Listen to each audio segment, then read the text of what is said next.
Bum bum bum bum bum bum bum bum bum bum bum bum bum bum bum. Hey everybody.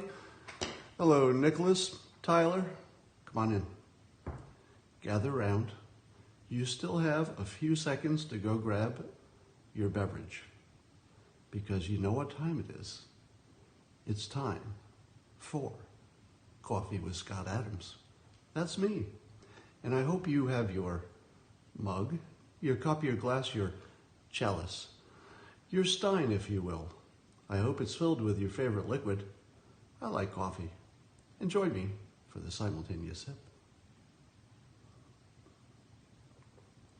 Ah, that's the best. So I hope you've all seen probably the best example of CNN mind reading you've ever seen. Now, when I say mind reading, I'm talking about a news organization that tells us without any sense of embarrassment, they say in clear terms that they believe they know what strangers are thinking in their private thoughts. Now, in what world is that not batshit crazy? But I want to read you the first line of an article in CNN Politics by Stephen Collinson.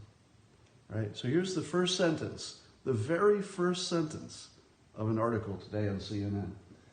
It says, Donald Trump's hatred of looking foolish and Democrats' conviction that they have a winning hand is leaving the president with no way out of the border situation. Now, they've got two mind-reading bits in the first sentence. The first one is that Donald Trump's hatred of looking foolish is what's driving his negotiating.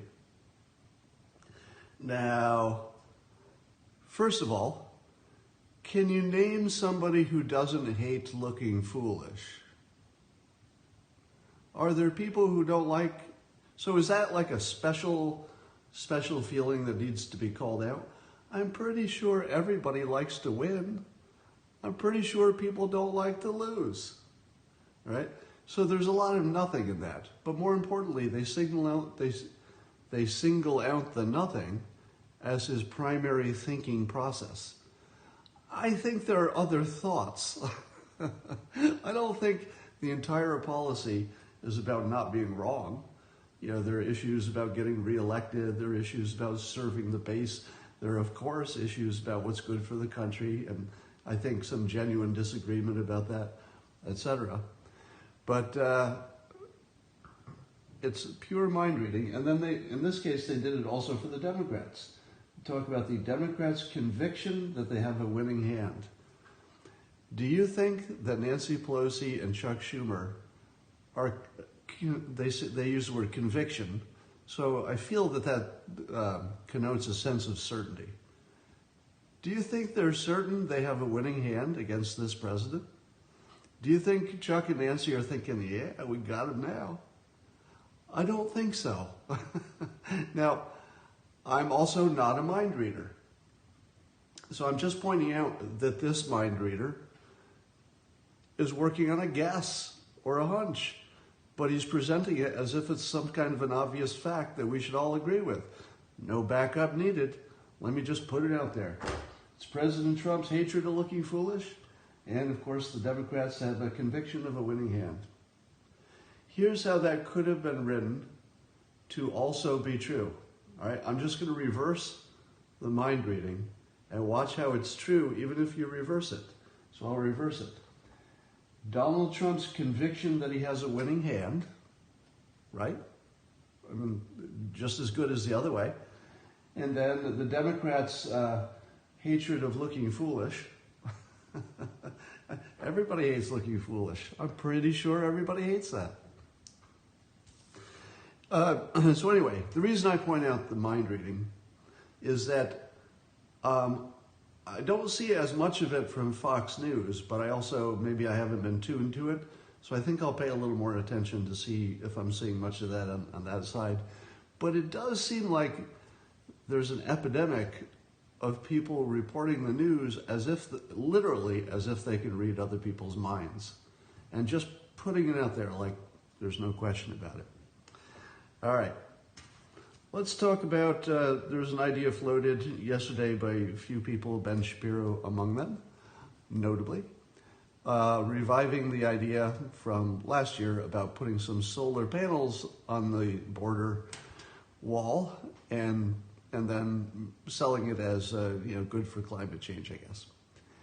Now, some critics say that will never work because of vandalism, and I say, pretty good point. I could imagine that vandalism would be a problem, especially because the direction of the solar panels would be on the Mexican side because they need to face south. So that actually the border barrier is perfectly directionally good for solar because it faces south, just the way you'd want it to. But they are subject to, being monkeyed with. So, I just said something that if I don't catch it, it's going to sound racist.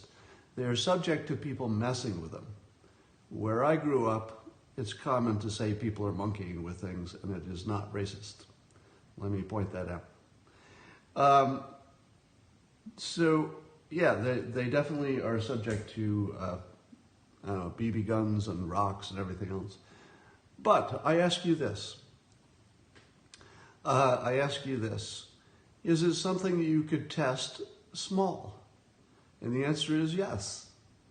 You could pick an urban area that already needs a wall or should have a wall, because those are the places you want wall according to the border security people.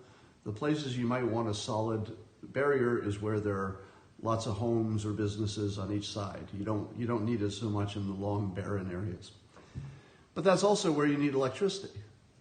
So you could just try a little bit of a solar wall in a place that makes sense, put it up, run it for a couple of years, see if it works. If the company that makes, and I guess there is a company that has a prototype that has solar panels on it. So that exists as a design already. Why not just try it? You don't have to try 100 miles of it. You could try 1 mile of it. You could try 1 block of it, and just see if the folks on the Mexican side hate it. Because if they hate it and they throw rocks on it, then it's bad. Now imagine that. Let's say we split the electricity or something. Maybe we share a little electricity with Mexico. So there are ways to test this idea, but I think it's perfectly valid to say it wouldn't work because people would throw rocks at it. Let's go to the board and talk about the persuasion game. I'm going to sort of score it in the middle of the game to see how we're doing on persuasion, on the border barrier debate. Who's winning? Who's got the best arguments? So, two of the big arguments used by people who like the wall are that it's going to be good for drugs and crime. The Democrats are winning the persuasion battle on the questions of drugs and crime. Now remember, we're talking about persuasion, so we're not talking about what's true, we're not talking about the facts. But on a persuasion level, I think the Democrats have made a convincing case that the drugs are mostly coming in different ways, and it's hard to stop drugs with a wall anyway. And they're also making a convincing case that the crime rate of immigrants, whether legal or illegal, or you put them together, is not so high that it's a special type of risk. Now, of course, Republicans would say, wait a minute, it's not about the percentage of crime.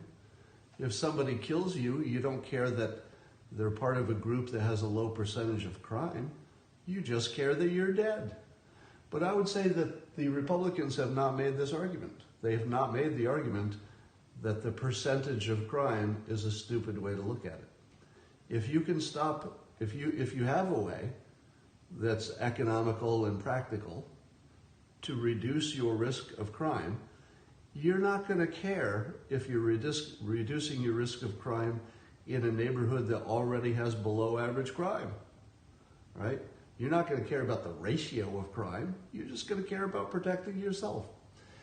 So I would say, although somebody said in the comments here, it's not that the Republicans haven't made the case, but they've made it weakly, and meaning weak. They really haven't hammered that. They've sort of let that sit out there. It seems to me that the Democrats are getting the better of this argument.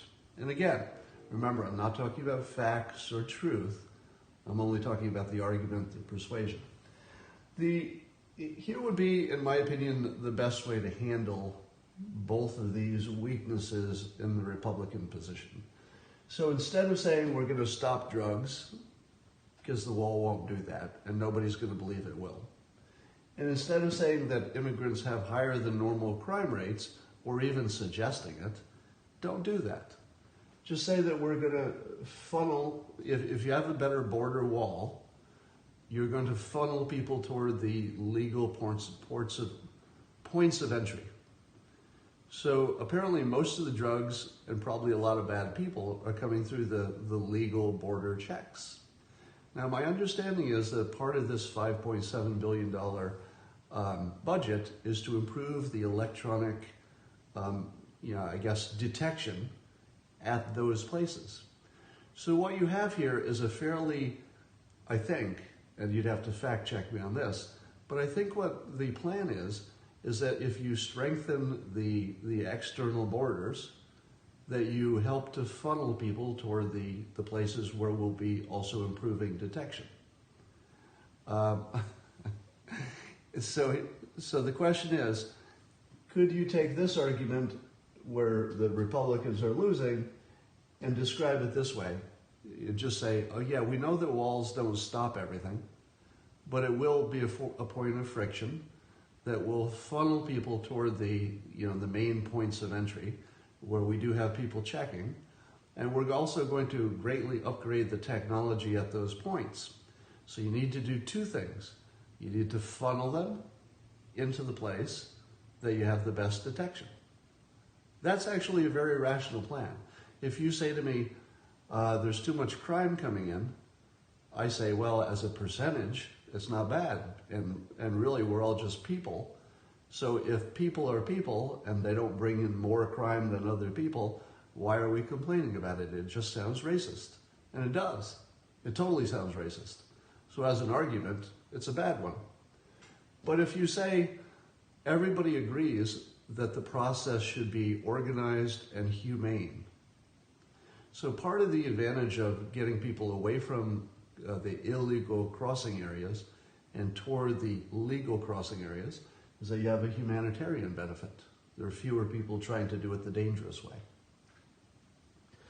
The other argument that the Dems are using, and I'm not even sure it's an argument, it goes more in the category of using sarcasm and mocking. So it's good for the base when they say stuff like, oh, the president said Mexico would pay for it. I don't see Mexico paying for it. So it's sort of good in the political back and forth, etc. But it's not really the key point, is it? The key point is not whether Mexico pays for it or not. But here's the interesting thing. The Republicans as a group are also saying that the wall is immoral. Does it make sense that they're saying the wall is immoral unless Mexico pays for it? Is the wall moral if Mexico pays for it? Why are the Democrats talking about who pays for the immoral wall? Is it because if Mexico pays for it, it transfers from immoral to moral because somebody else paid for it? So I think the question needs to be asked to, let's say, Eric Swalwell, my representative, who was talking about this today or yesterday. So he just tweeted mocking the president for saying Mexico would pay for the wall. The question needs to be asked, if Mexico paid for the wall, would you suddenly be okay with the immorality of it all? And if not, shut the fuck up, because that's not the point at all. Stick with the point. Make a point and live with it. If your point is that it's immoral, die on that hill, damn it. Die on that hill. Go to that hill and just die. If that's your point, stick with it. Don't talk about how if it were cheaper, it would be moral. Is that your point? If I can get a discount, it's okay? I'll do something immoral as long as the price is right? Is that what you're saying, Representative Swalwell? So I think the answer to this is to mock it back off the table, because it's just a distraction. It doesn't work for either side. It's not moving the ball forward. I would just mock this back out of the system. Here's another argument that I haven't seen. Well, let me put it this way. I don't think I've seen this from the president packaged in a very effective way. And it's weirdly maybe the best argument. The people who most want illegal immigrants are, go. What category of Americans, demographically, are most interested in having a lot of illegal immigration? Who benefits? Me. I gotta tell you, if there were not massive illegal immigration, life in California for rich white people would be a lot harder. That's just a fact.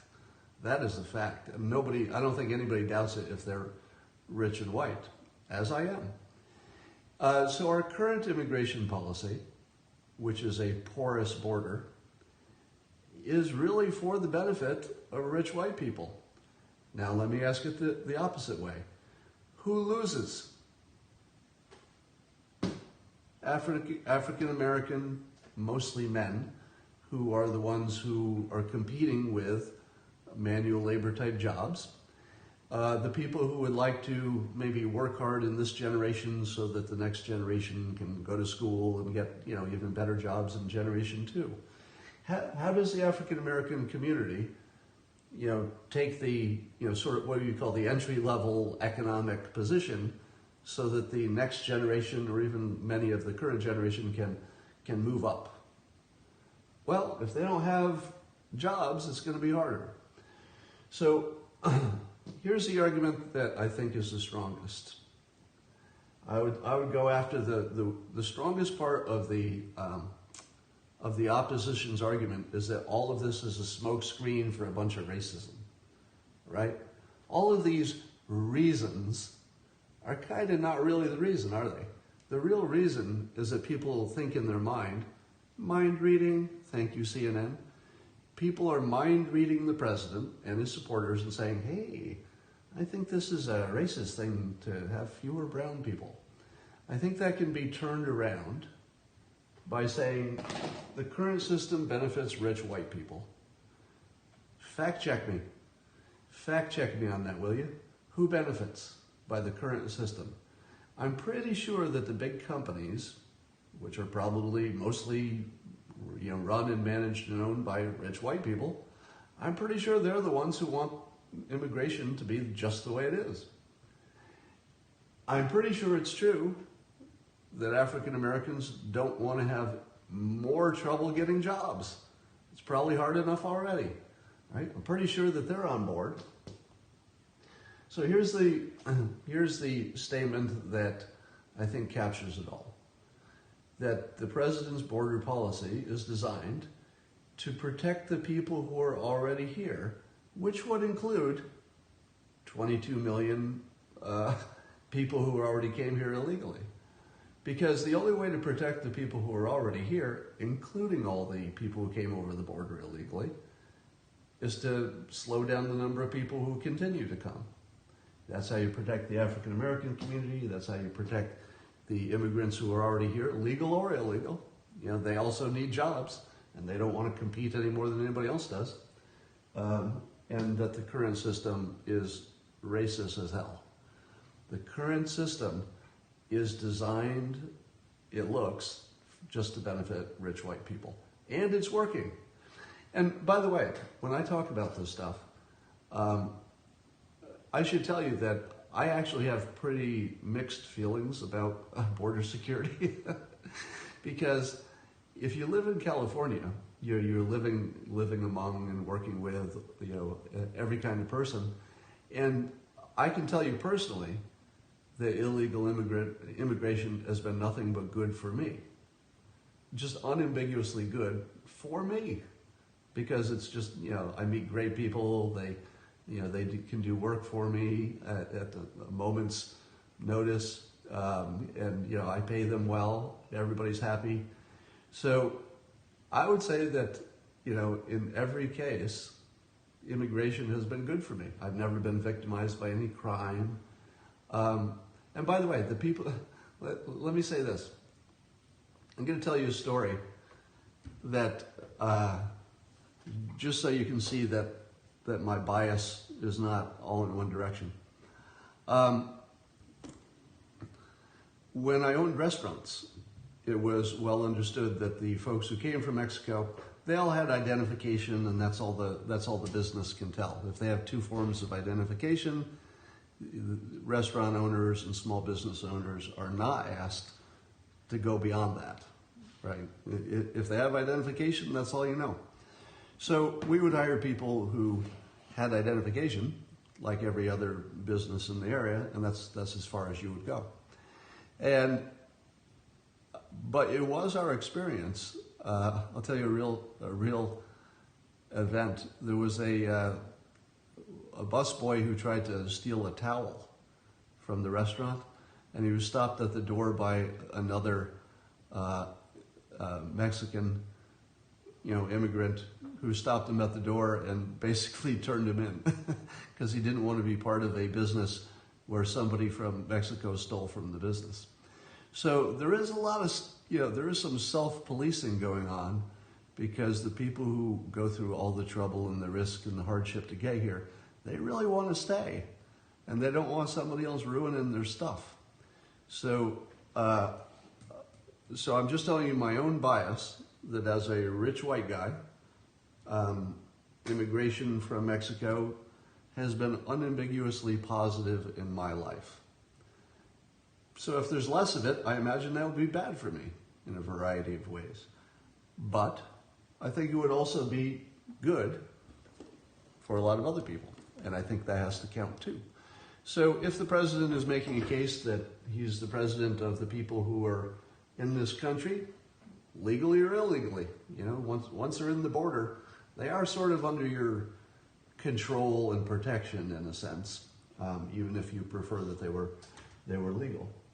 All right. The last point, just so I've covered it all, is that the Democrats make the case that most of the illegal people are coming in through the airports. I haven't seen anybody address that in an effective way, because it is true that the vast majority of the illegal immigration is coming through the airports. But here's my question. Is somebody who can afford a plane ticket the same level of crime risk as somebody who is snuck over the border? I don't know that that's the same level of crime risk. If you were to measure the crime rate of people who came in who could afford a plane ticket, those are the people who probably have college degrees. I would think that anybody who could afford a plane ticket, and has ID and comes in that way, even if they're overstays, they're probably exactly the people who have the lowest level of crime. So I'd love to see the stats on that, but my guess is that you're probably looking at a lot of people coming from, say, India and Europe and stuff, who are overstaying, and they may have a lower crime rate than people who are coming from below the border, who are an entirely different economic group. Now, so that I can be free from the accusations of racism, my statement is the following. People from lower economic groups tend to have higher crime rates. And why wouldn't they? If I were poor enough that I needed to steal to eat, I'd probably steal to eat. I'm not so holy that I wouldn't do what I needed to do to live. So I would say, as a general statement, the less money you have, the more likely you're going to be drawn to crime. And the people who can afford a plane ticket and come in through an airport probably have less temptation, because I would imagine a lot of them are coming in and staying because they have work, they've got relationships, they've got things going on. All right, so I would say that the best argument here is that there may be a difference in the crime rate of people coming in through airports. But the second part of the argument is, that it's just a separate problem. So if you've got two holes in your bucket, let's say you have a bucket that has two holes, and one is bigger than the other, do you not plug the smaller hole because a bigger one exists? I don't think so. I think you plug whatever you can plug and you hope that you can get them all. It may take a while to get there. But if you have problems, you solve the ones you can solve. You don't not solve small problems because large problems exist. So see my Dilbert cartoon that I tweeted this morning on analogies? I've said this before, but let me just close on this thought. I don't know how many of you have seen me struggle with the million times I've had to say this publicly. All right, so I criticize analogies as not being persuasive, and usually it's talking about Hitler analogies as not being persuasive. Those are the worst ones. But analogies are great for explaining a concept. So the concept I was explaining is that if you have two problems, why would you leave one, unsolved if you didn't need to?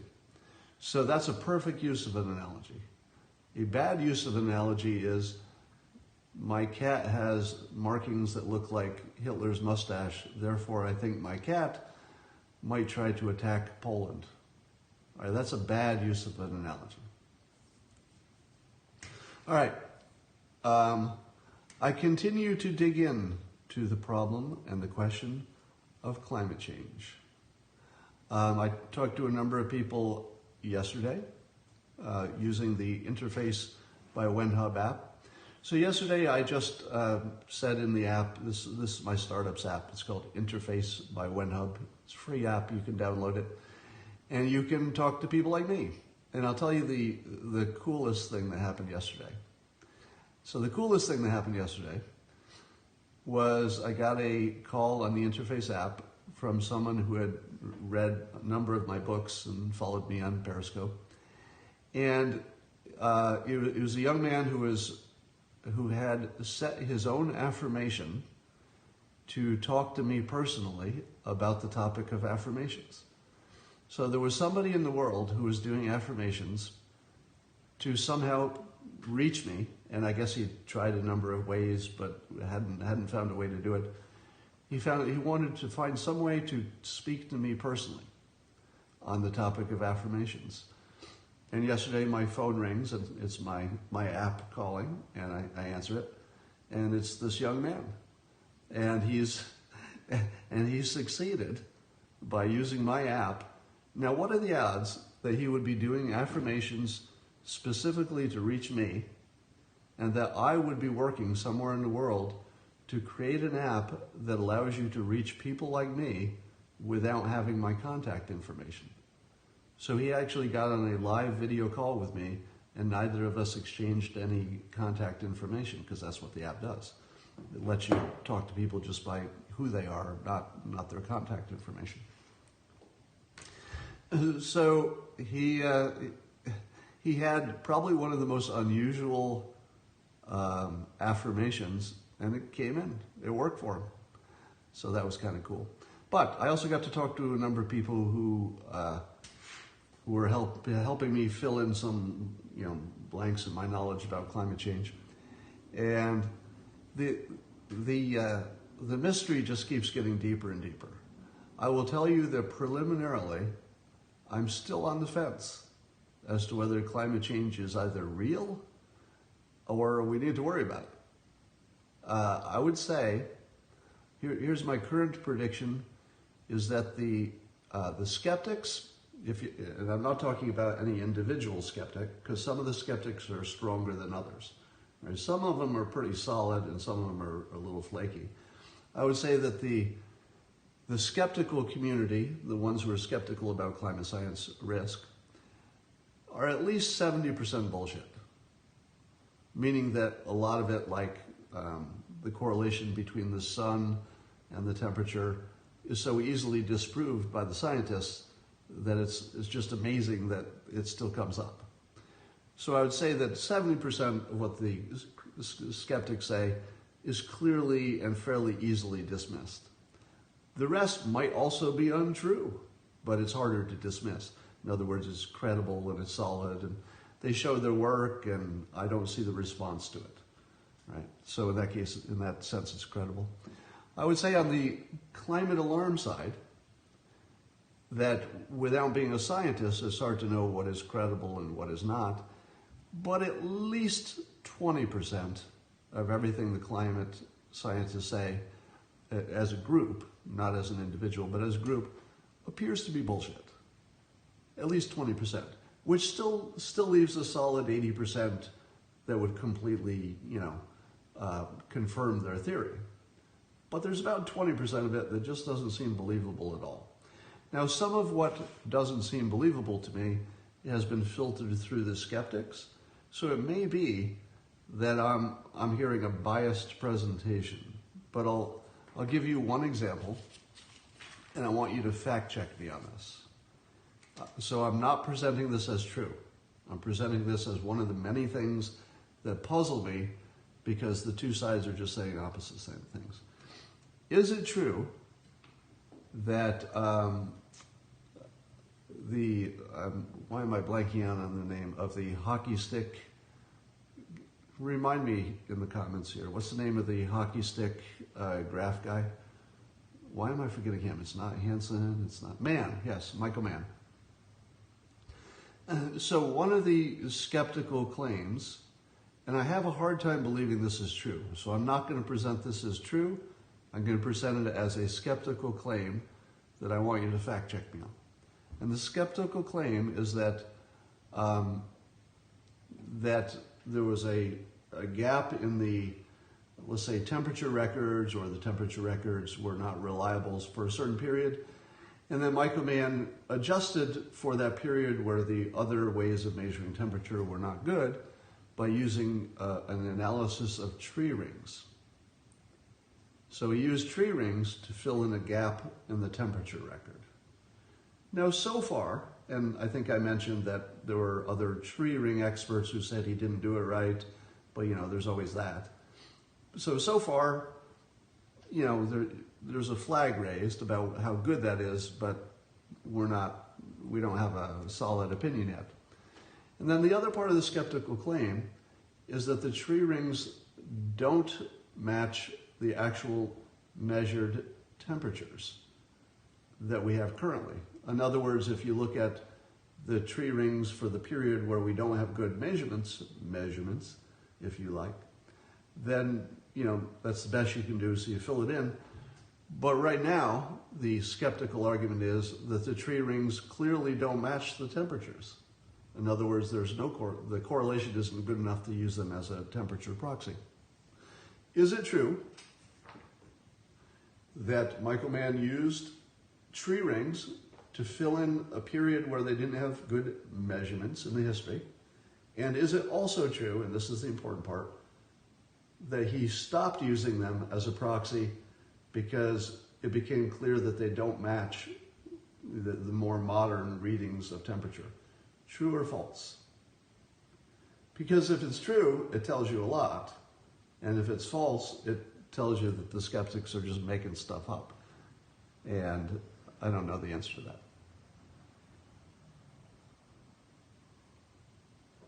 Somebody's making a bold prediction, and they're saying that I will eventually come down on the side of climate alarm.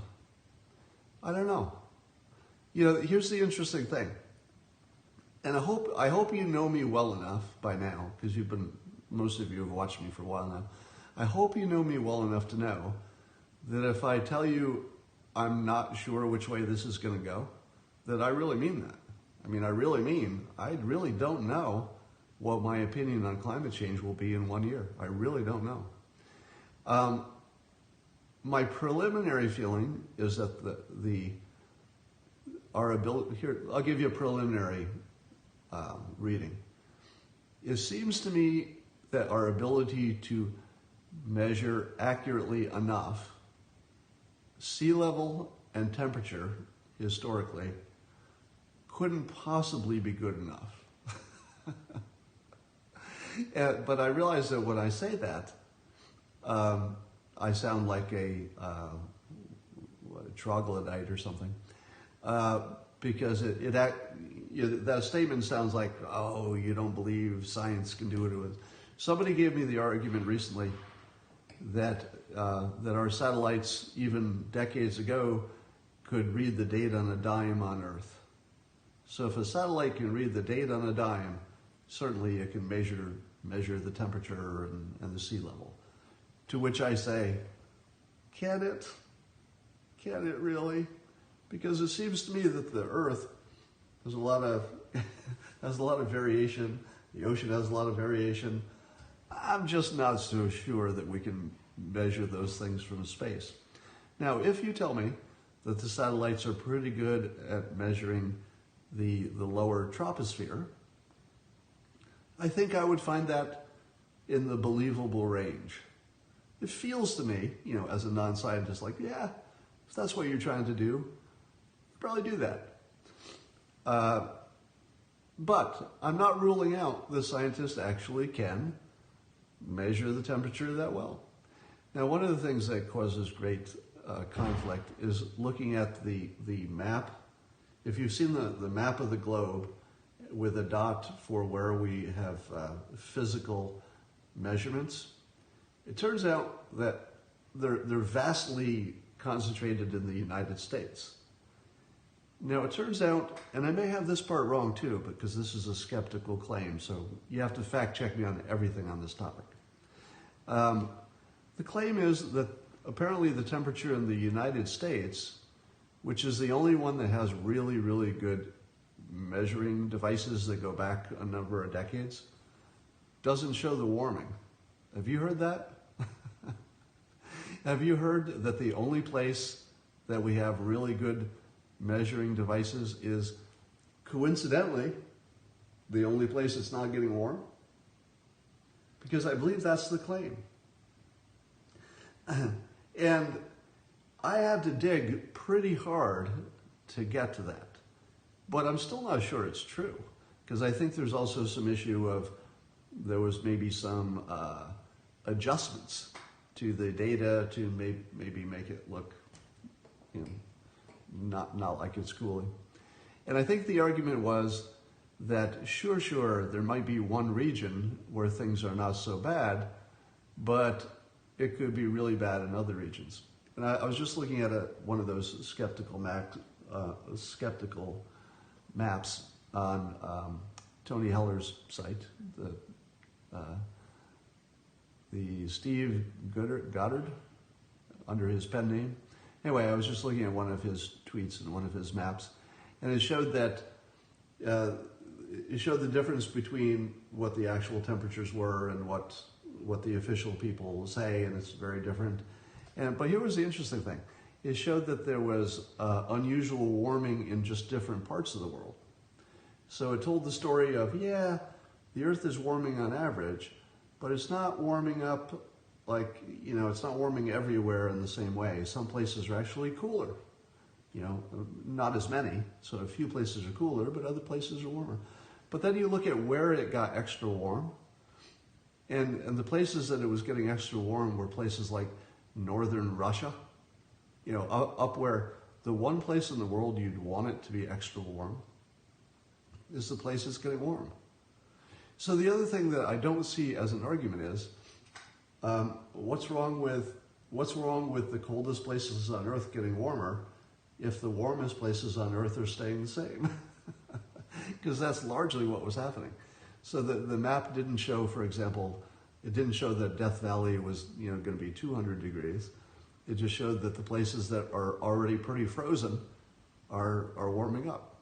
Now, if the problem is that the warming up of those places that really could use a little warming, if the problem is that it'll melt the ice and the sea level will rise, I'm just not sure that's the biggest problem in the world. It's a big problem for certain places, and you can't discount that. But I've got a feeling that 98% of the world, well, let me ask you this. What percentage of the population of the world lives on the coast? I don't know the answer to that. It might be pretty high, huh? But if you're talking about near the coast, it's very high. But the number that are, let's say, close enough to the ocean to be in big trouble. Somebody says 95% are near the ocean. But how many are so near the ocean that they would be impacted by climate change? Because that's a very different question. Because poor people don't have homes on the beach, right? Those are mostly hotels and stuff. So,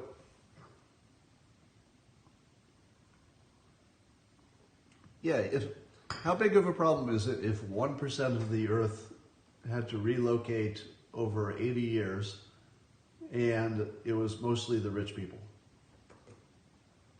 But there would be definitely some poor places where it would be a problem if the water level is going up.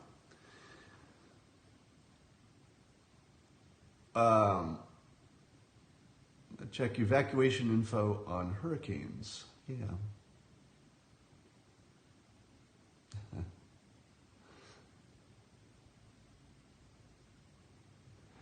Yeah, I'm not saying that there wouldn't be plenty of poor areas as well, but is it keep in mind that the rising sea level is not going to rise like in an afternoon, because literally over 80 years, it's like an entire lifetime. If the only thing that happened are the children of the people who live on the coast moved away, think about this. If the only change was that the children of the people who live on the coast decide not to continue living on the coast, in 80 years, there's nobody left on the coast. A few senior citizens. Lots of military bases, yeah, they can be moved.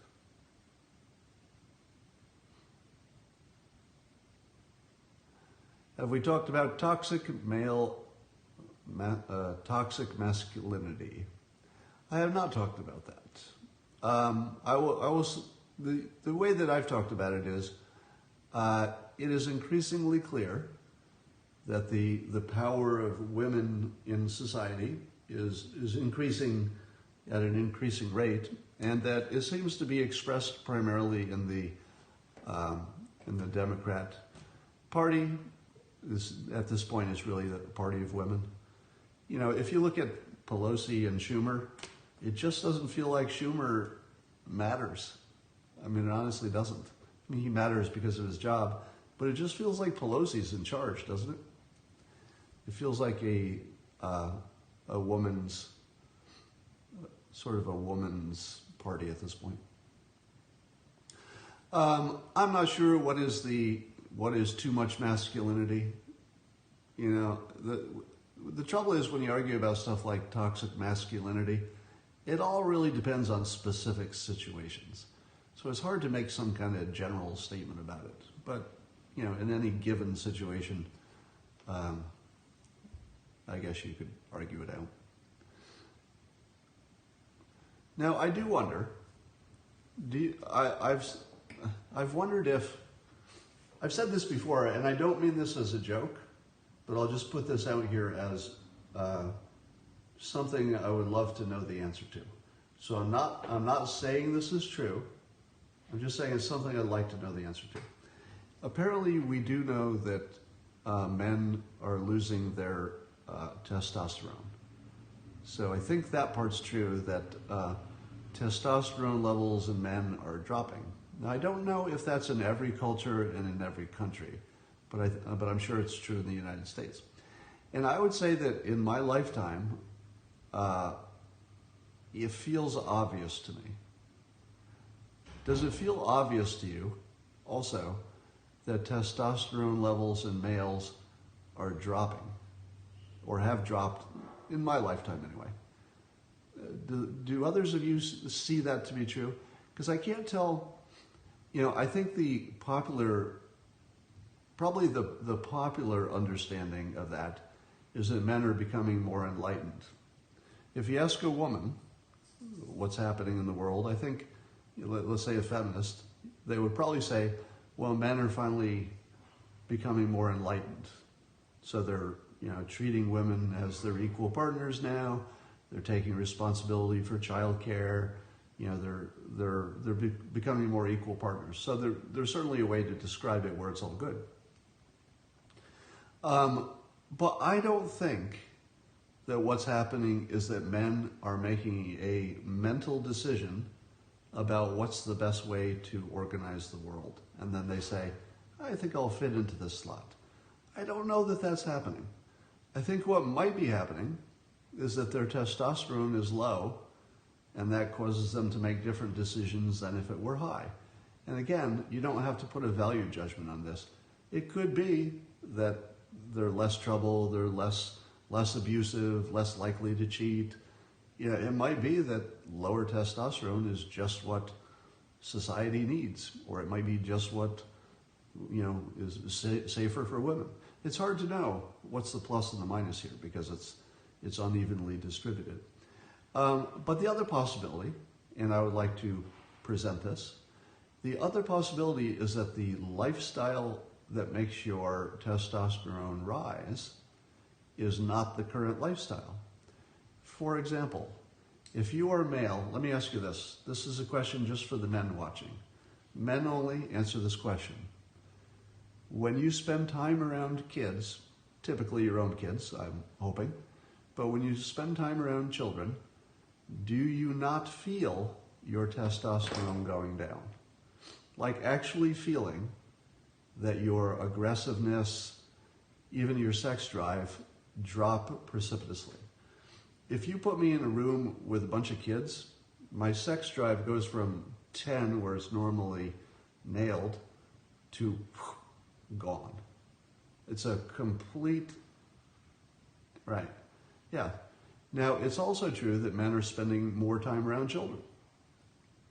Because in the old days, the guy worked all day and he came home and had a beer and went bowling and went to sleep, and his spouse was taking care of the kids. But now, if you go to the mall today and you see a couple with a child, who is the one who's got the baby Bjorn thing on? The baby is always attached to the man, right? And the man is pushing the baby carriage. Now, it makes sense because in all likelihood, the man may have done less of that during the week, and now it's the weekend, so he's jumping in and doing his part. Nothing wrong with that. If you're going to get married, you got to be a partner, right? So there's nothing wrong with the situation. I'm not criticizing it.